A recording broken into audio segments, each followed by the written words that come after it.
Section 1. You will hear a woman telephoning a car rental company to ask about car renting services. First, you have some time to look at questions 1 to 5.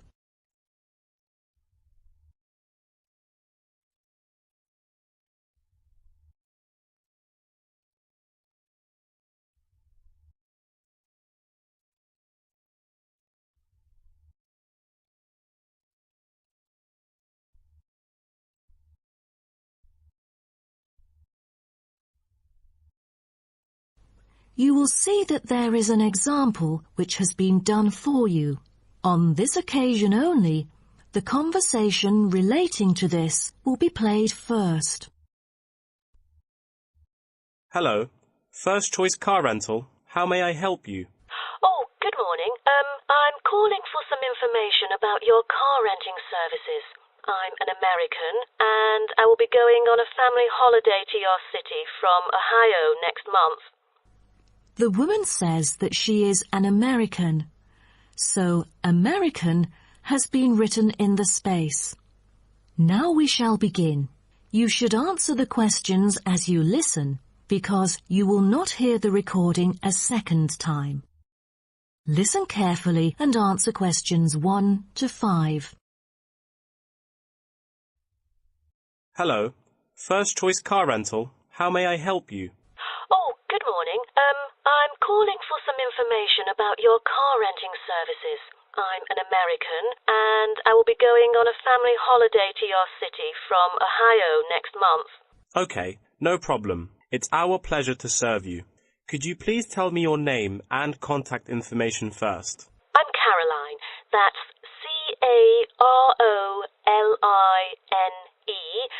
And my telephone number is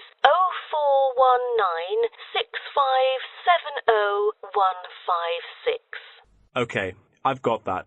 And how can I send you our quotation? If you are satisfied with our arrangement, is email all right, or should I send it by post? The latter, please. I'm afraid I'd prefer to read it on paper. That's no problem. I'm considering renting a caravan for a week, but I don't really know the price range for it, since I haven't rented any car through that method before. I think it should be within my budget of $50. You know, we have various caravans at different renting prices, according to the class of vehicle, facilities inside, mileage, etc. I'd recommend the Explorer, taking your budget into consideration, which is of good value and will cost you $39 per day. Is that okay? Of course, that's fine for me. I know the Explorer. That could save me $11 each day. You know, a family holiday will be costly. That van is perfect. I'm glad that you like it. So, do you have any particular requirements about your room in the van? How many beds are there? 1 twin bed. But there are 3 of us. My mum, daughter, and me. So, can we add another bed? No problem. For the facilities, I think a kitchen is the most important. And, of course, the stove. Before you hear the rest of the conversation, you have some time to look at questions 6 to 10.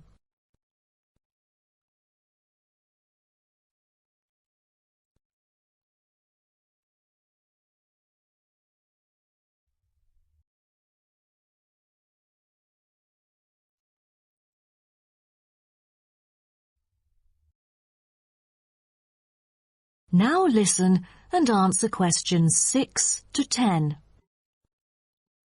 In our vans, such as Explorer, there are all the basic bedding materials you need, like pillows and blankets, as well as some equipment for daily life. And many things can be added into your room according to your needs, such as a coffee maker. Well, I need to have a heater in case it'll be cold at night, and a microwave, of course.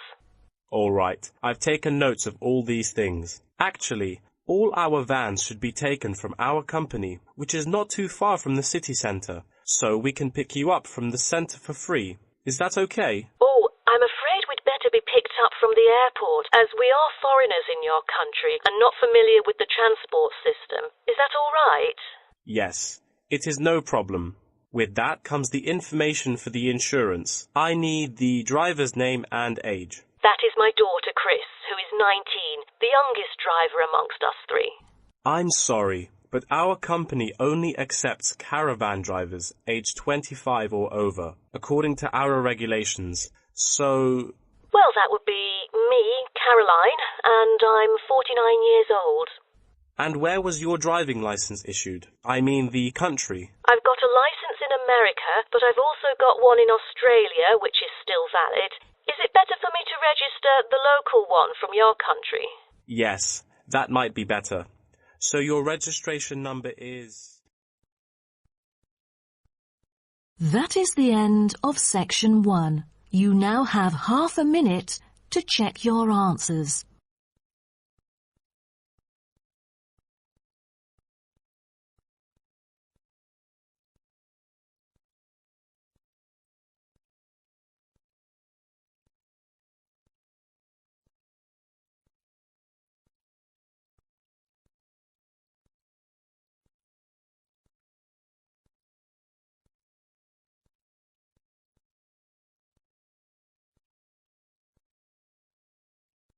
Now turn to section 2. Section 2. You will hear part of a talk given by a member of staff at a car rental company. First, you have some time to look at questions 11 to 16.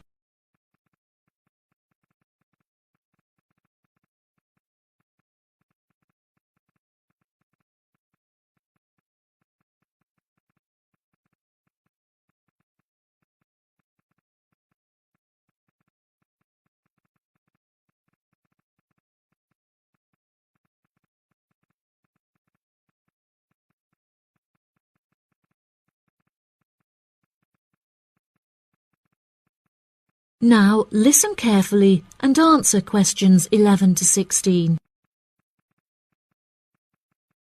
Good morning, listeners, and welcome back to Star Radio.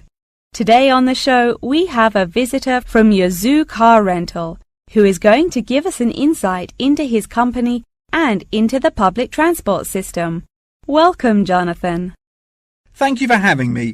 Yes, I would like to start by introducing my company, Yazoo Car Rental. We are the cheapest and most reliable rental company in the city and have won multiple awards for the quality of our services. This success did not come easily, however, and it proved important that we stay fresh and are always thinking of ways to attract new customers. Our first attempt to do this was to offer a free gift with every car rental, which we were confident the customers would be very interested in. The offer of a free Hoover with each rental, however, did not attract any new customers, so we quite quickly stopped offering it. In 2002, a new taxi company opened next door to us, and we started losing a lot of business to them.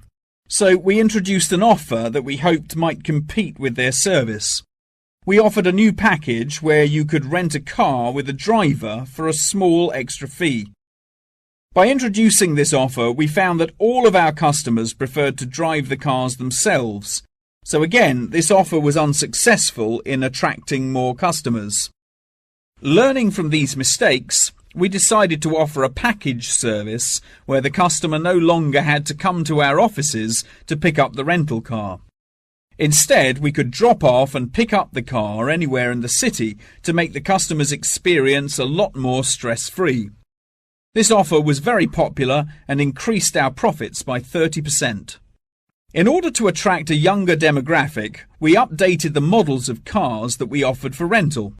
We began offering more trendy cars such as minis and smart cars that we thought might appeal to the younger crowd, and we also purchased them in more fun colours like reds and greens. This offer attracted some new customers of a younger age group, however not as many as we hoped. Next, I decided to offer our services at a discounted price on our website where it could be seen by thousands of people. I thought that this could be a great way to attract a number of new customers who would never have heard of us before, and it worked fantastically well. Following the success of the discount offer, we had so many customers that it became necessary to open a new branch of the company in the centre of the city. The cost of renting offices in the city centre was very high, so we hoped that our profits would justify this expensive decision. We made enough profit to keep our city centre offices open, but we had hoped for a greater increase in customer numbers. Before you hear the rest of the talk, you have some time to look at questions 17 to 20.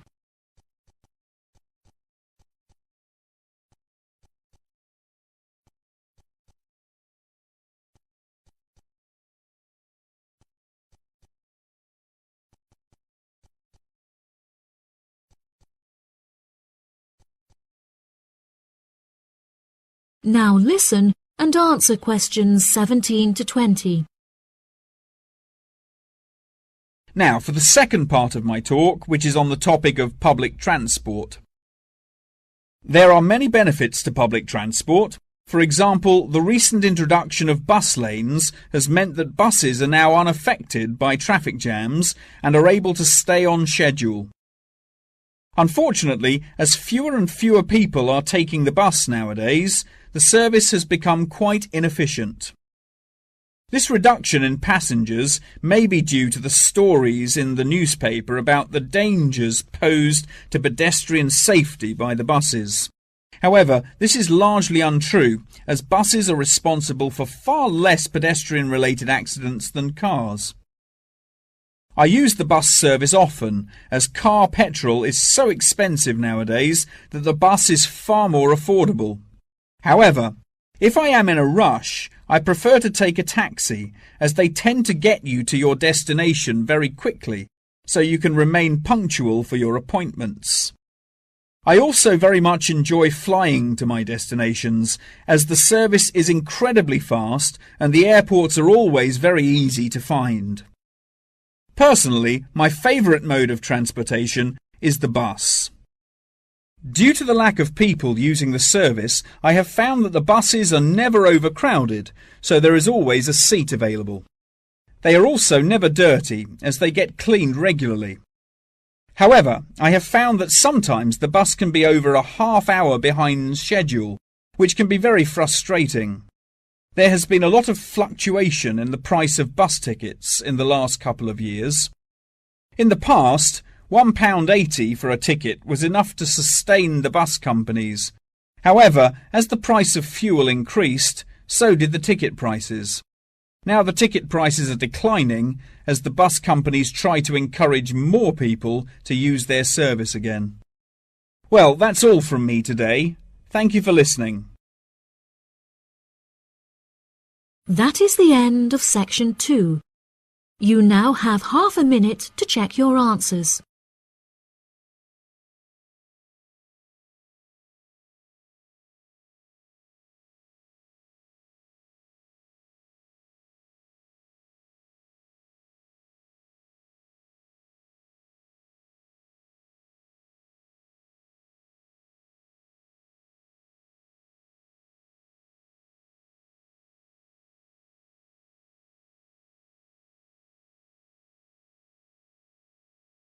Now turn to section 3.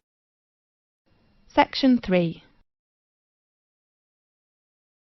You will hear a conversation about a student thesis.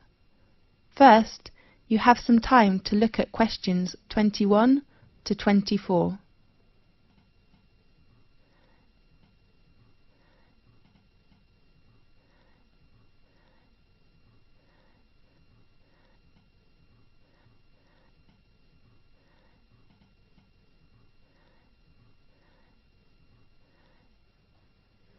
Now listen carefully and answer questions 21 to 24. Come in, please. Good afternoon. Oh, I am sorry. Is it Professor Lee's office room? No, it is room 640. His new room number is 614, on the right of this corridor. Thanks a lot. You're welcome. Come in, please. Good afternoon, Professor Lee. Good afternoon. Come in, please. I remember our tutorial time is at 2 o'clock, right? Really? Oh, I am so sorry. I remember it is at 1:30. So I go to common room to wait for 30 minutes, okay? No, I'm free now. Let's begin. I am so sorry.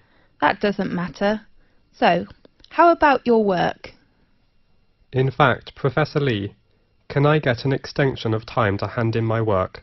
I mean, I hope to extend my thesis deadline. James, you know extension is usually given only for medical or accident reasons. So what's your problem? You have a good beginning with your draft, isn't it right? Yes, well, I'm having too many reading materials to read. Too many? How many? Besides academic journals, I have about 15 books to read next month. I don't think I can finish them.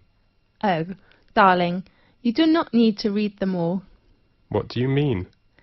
I mean, you can choose some parts of these books which can help your work. Really? Could you give me some suggestions? Sure.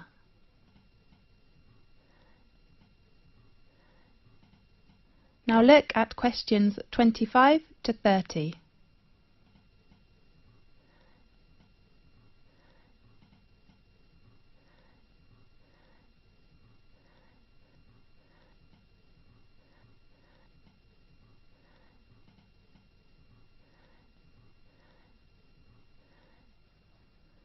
Now listen carefully and answer questions 25 to 30.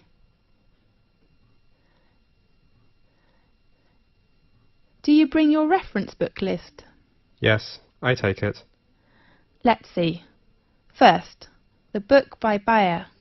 I think it is really worth reading. Read it all? Yes, the topic of the book is nearly the same field with you. Okay, I'll read Bayer's book. The next author is Oliver. I heard that his argument is very strong, but the book is a little difficult. You are right, but I still recommend you to know about his argument, which will give you a lot of help. Fine.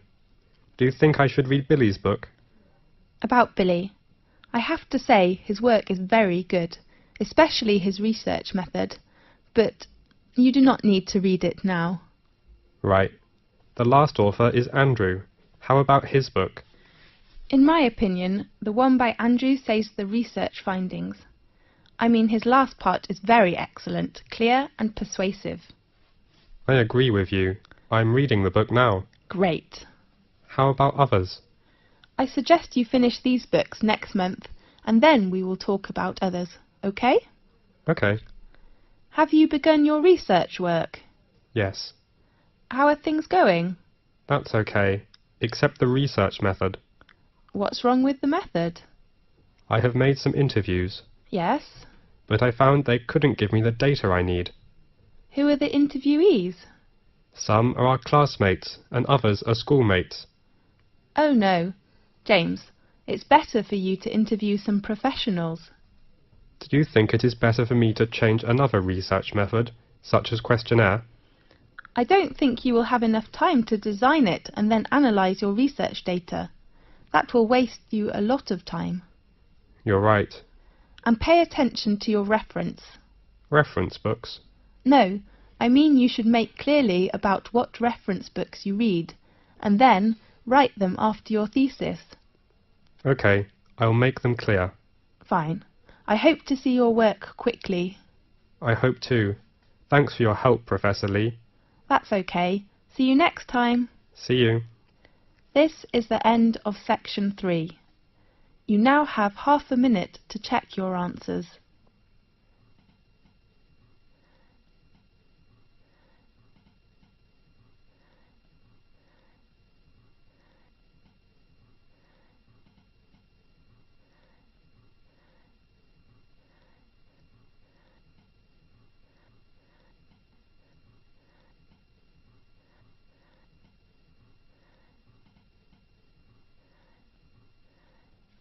Now turn to section 4.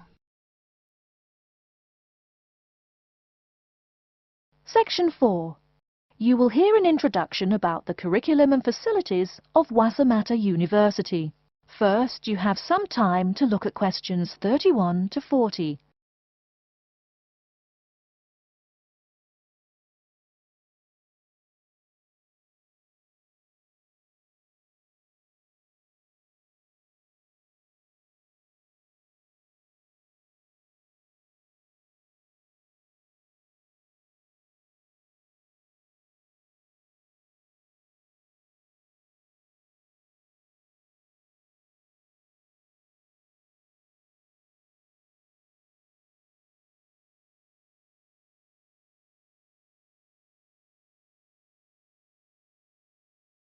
Now listen carefully and answer questions 31 to 40.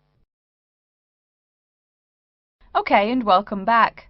During the short break we just took, several of you approached me with questions. So before going on with the orientation talk, I'd like to address those queries. As I found, if one person asks a question, probably a dozen others are wondering about the same thing. The first question is whether Wassamata University employs modules technology as an instruction method. The answer is yes, we do. At least that's what the university catalogue says. If some of you don't understand what modules technology is, don't worry. I googled the word but couldn't find it. Apparently though, it's a method of broadband wireless access. At least that's what an American company's website told me. But again, don't worry. If you need to know something more, your professor can tell you. Another question someone asked me was what tomorrow's workshop on research methods and skills was about. Well, research skills include any method you can imagine for finding and presenting any information you need. That's not just schoolwork either. Writing English, the native language for most of you, and finding a job are also research skills. And yes, those will be addressed in tomorrow's workshop. As you know, Wassamata University is one of this country's premier universities for the study of the dismal science, economics. Some of you, it seems, want to get a jump on their classmates. During the break, half a dozen of you came up and asked me where to find economics tomes. I know it's odd, but this school's library holdings are divided up between two libraries. Economics books are in the old library. If you look out of the window behind me, you can see it. It's the red brick building. Oh, before I forget, you economics types also need a lot of math, am I right? Well, those math books are neither in the old library nor in the new one. They can be found in the math department building. Why am I telling you this? Doesn't the invisible hand guide economists? Maybe it's good you asked. In 2008, that hand shoved most of the world economy off a cliff, didn't it?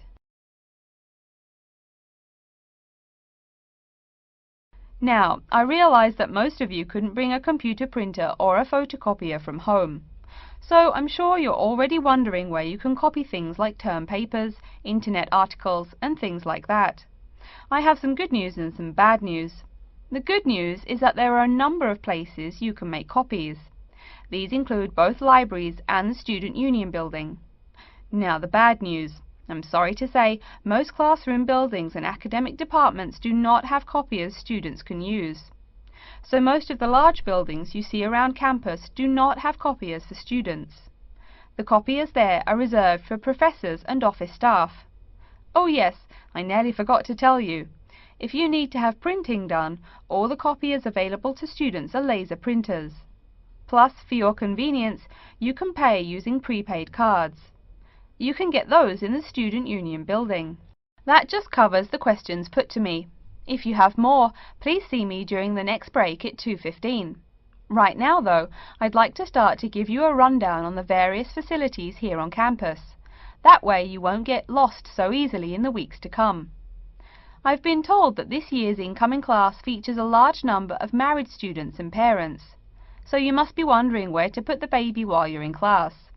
Okay, right now we're in the Student Union building, right? Remember the big doors in front where you all came in? If you go out of the building, you can see the nursery is just on the other side of this building. It's only about 20 meters away. Convenient, eh? Next, we're all from different places around the country. Some of you are from other countries. That means we're pretty likely to get sick during the first months of school as we expose each other to many new viruses. So where's the doctor? Of course, you need to find the Medical Services Centre, which is on the right as you leave the building. Remember, that's the second building on the right. And if you look out of that window, you can see a lot of antenna and satellite dishes on the roof. So that's what we call the Media Centre. Yeah, I know, I think it's confusing too. The Media Centre is next to the Medical Centre. The chairwoman of the journalism school on the first floor doesn't like it when people who wander in there mistake her for a nurse. Chances are you'll have at least one math class while you're here.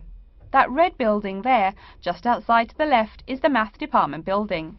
I know, it looks about as old as the subject of math, but I assure you that the inside is equipped with state-of-the-art classroom equipment, including interactive chalkboards and surround sound in every room. Oh, can you see the back building there? Yes, behind the Media Centre. Quite new, isn't it? That's the new library, just decorated. They're back to back, you might say. If you look just to the left of it at the lower, older-looking building, you'll find the old library. It's nice and quiet, perfect for those marathon study sessions during exam week. Since the weather is so nice, why don't we stop looking at our maps, but go for a walk around the campus? That is the end of section 4.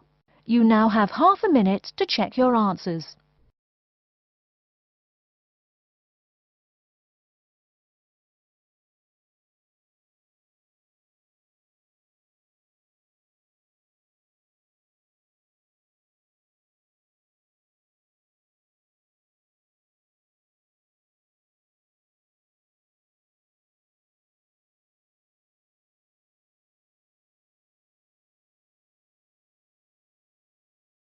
That is the end of the listening test. In the IELTS test, you will now have 10 minutes to transfer your answers to an answer sheet.